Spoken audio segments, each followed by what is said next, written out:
সার্জেসদের উপর একটা ঘটনা ঘটে গেল। খুব মারছে, এত মারছে যে মার খেয়ে তারা এখন হাসপাতালে ভর্তি। ঘটনাটা কি ঘটেছে? তারা জুলাই পদযাত্রা করার জন্য সিলেটের হবিগঞ্জে যাচ্ছিল, কিন্তু যাওয়ার পথে তাদের গাড়ি বহরে হঠাৎ করে অতর্কিত আক্রমণ করে বসে। এরপর তাদেরকে খুব প্যাদানি দিয়েছে। এই প্যাদানিটা কারা দিয়েছে? তারা বলছে এগুলো নাকি ছাত্র দলের পক্ষ থেকে করেছে, কিন্তু ছাত্র দলের পক্ষ থেকে বিষয়টি অস্বীকার করেছে।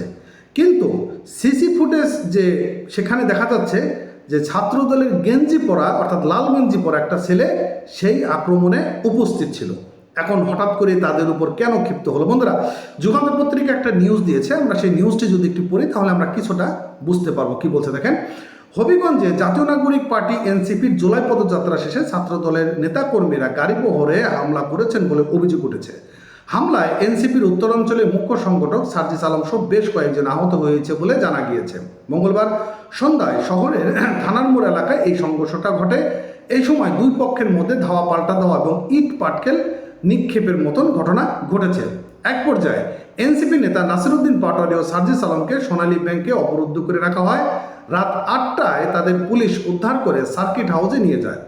হামলায় এনসিপির মুখ্য সংগঠক সার্জিস আলম ও জেলা সদস্য সচিব মাহবুবুর রহমান মুবিন সহ অন্তত 20 জন আহত হয়েছে এবং তাদের বহনকারী গাড়ি বহরটি ভাঙচুর করা হয়েছে। এনসিপির জেলা শাখার আহ্বায়ক আবু হেনা মোস্তফা কামাল বলেন যে সন্ধ্যায় সমাবেশ শেষে করে কেন্দ্রীয় নেতা নাসিরউদ্দিন পাটোয়ারি ও সার্জিস আলমকে নিয়ে সার্কিট হাউসে যাওয়ার সময় থানার মোড় এলাকায় ছাত্রদল নেতাকর্মীরা হামলা চালিয়েছেন। আমরা এর তীব্র নিন্দা জানাই। জেলা ছাত্রদল সভাপতি শাহ রাজীব আহমেদ রিগন তিনি বলেন, শান্তিপূর্ণ হবিগঞ্জ শহরে কেউ এসে যদি অশালীন বক্তব্য দিয়ে শহরকে অস্থিতিশীলতা করতে চায় তার দায়ভার তাকেই নিতে হবে। মানে বিষয়টা বুঝতে পারছেন, অন্য কেউ এর দায়ভার নেবে না।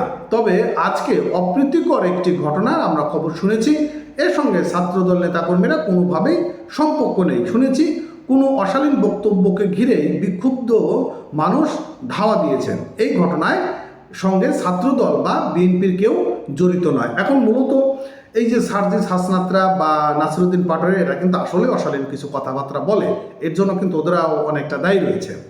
এনসিপির মুখ্য সংগঠক সার্জিস আলম বলেছেন যে আমাদের বেশ কয়েকজনের নেতাকর্মীরা আহত হয়েছে, কারো হাত পা ভেঙে গিয়েছে, কারো মাথা ফেটে গিয়েছে। জেলা সদস্য সচিবকে রড দিয়ে পিটিয়ে হাত পা ভেঙে দেওয়া হয়েছে। একজনের চোখ ক্ষতিগ্রস্ত হয়েছে। আহতদের হাসপাতালে নিয়ে যাওয়ার সময় হাসপাতালের সামনে আমাদের উপর আবার আক্রমণ করে। নিউজটি পড়ে একটু হাসলাম, এর কারণেই যে আসলে মানুষের মুখ এমন একটা জিনিস, বক্তব্যটা সঠিকভাবে সুন্দরভাবে দিতে হবে, মানুষের ভিতর জড়তা রাখা যাবে না। সদর মডেল থানার ওসি মোহাম্মদ জাহিদুল হক মোবাইল ফোন বরাবর চেষ্টা করলেও তার কোনো বক্তব্য পাওয়া যায়নি।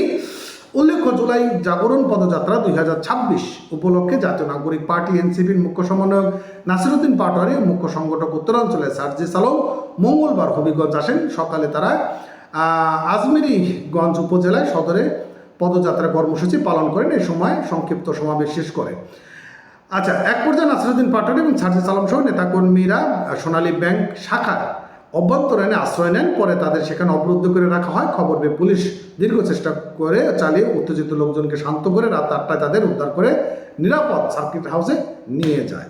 তো বন্ধুরা, এখন আপনার মন্তব্যটা আপনি জানিয়ে দিতে পারেন, আর অবশ্যই লাইক কমেন্ট শেয়ার করে রাখবেন। ধন্যবাদ সঙ্গে থাকার জন্য। Thank you.